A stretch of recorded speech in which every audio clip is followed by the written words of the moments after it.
बोले वैष्णदेव यज्ञ पंच महायज्ञों की परंपरा है। त्याग की, तपस्या की, पवित्रता की, कृतज्ञता की ये हमारी परंपरा है।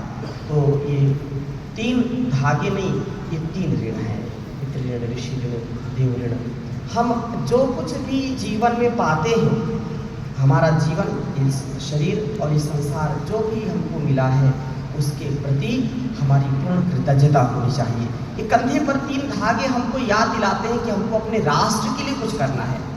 जिनसे हमने जन्म पाया है, माता पिता से, अपने गुरुओं से जो जान पाया है, उनके लिए कुछ करना है।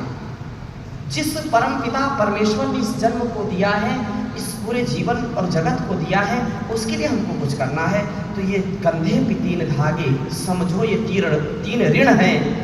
जब तक है प्राण तन में, मानव ना इनसे भागे, ये मानव ना इनसे भागे। हमारे कर्तव्य का निर्वहन हमको हर हाल में, हर काल में करना है। कुछ लोग 6 लड़ी का जनेऊ पहन लेते हैं, जो पवित्र बोलते हैं इसको जनेऊ बोलते हैं, कोई उपनयन बोल देते हैं, कोई उपनयन संस्कार है। उपनयन एक होता है नयन, एक होता है उपनयन। उपनयन चश्मे को बोलते हैं, आँख है और ऊपर से चश्मा लगा दिया। तो ये आज से आपने जो पवित्र धारण कर लिया है, ये ज्ञान की दृष्टि है, ये विवेक की दृष्टि है, विवेक वैराग्य की दृष्टि आपने गुरु से पाई है।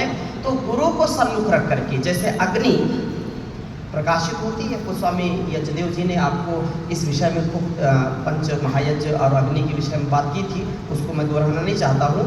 तो अग्नि जैसे प्रकाश देती है, हमारा जीवन भी प्रकाश मान होना चाहिए। और पवित्रता, आप तो वैसे सात्विक हैं, पवित्र हैं, योगी आत्मा है। यज्ञों पवित्र धारण करके मनसा वाचा कर्मणा पवित्रता, असत्य का, अधर्म का, अन्याय का, अविवेक का, अभक्ष्य पदार्थ का, नशे से बचना। जो अभक्ष्य पदार्थ है, जो अंडे, मांस, मछली, जो ऐसी चीज़ें हैं, उनका सेवन कभी नहीं करना।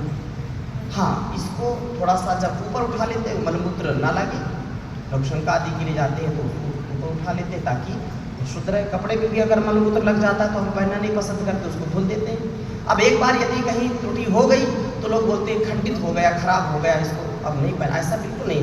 कपड़ा में अगर कोई आप वस्त्र पहनते हैं, मलमूत्र लग गया, कोई अशुद्ध हो जाए तो क्या उसको फेंक देते हैं? क्या नहीं फेंकते ना।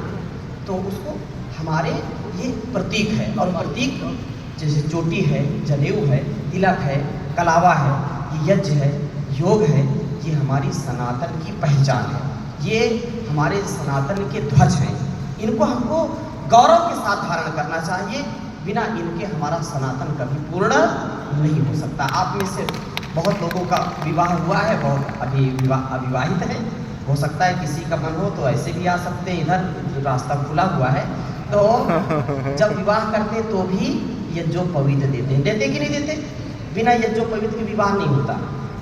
कई बार क्या होता है कि 6 धागे ले लेते, बोले ये 3 मेरे 3 पत्नी के।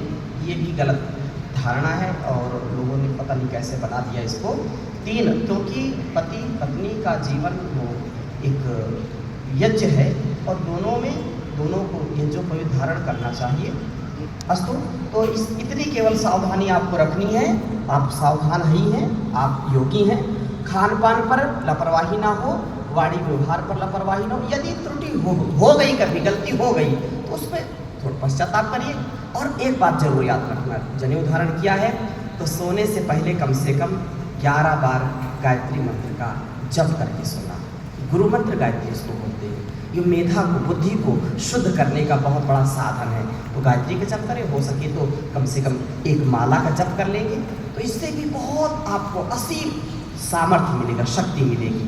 तो संक्षिप्त में इतनी बात है, बाकी जब आप स्वाध्याय करेंगे आपको खुद ये बातें सुनने को, समझने को मिलेंगी। अब अगली बात, अभी आप में से ये जो पवित्र हो गया, यज्ञ हो गया, अब यहाँ से प्रस्थान करेंगे। बिल्कुल गर्मा गर्म भोजन तैयार है, ठीक है आपके लिए।